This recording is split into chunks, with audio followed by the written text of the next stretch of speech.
this isn't exactly in defense of Robinson. You know, that's not what I'm trying to do. I'm trying to weave my way through this. But there's another ugly issue here, Piers, that no one will grapple with, which is, you know, you described Robinson as anti-Muslim, let's say. Well, we don't really understand the relationship between the religious doctrine, let's say, and the fact of these crimes. Now, I want to make two cases here. You know, the first case is that 40 out of 50 Muslim majority countries in the world are authoritarian hellholes, and only 3 of them are democracies. And that's Morocco, Indonesia, and Turkey. And, you know, they're not, I wouldn't put them in the highest echelons of stellar states.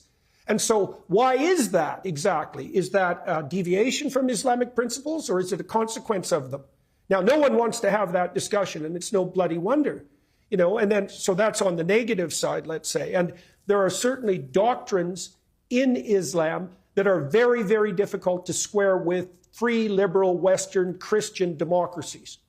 And those differences aren't just apparent, they're deep. Now, I would say on the optimistic side that we could turn to Islamic leaders like those who run the United Arab Emirates, and even to some degree now Saudi Arabia, and the signatories of the Abraham Accords, to find a different pathway.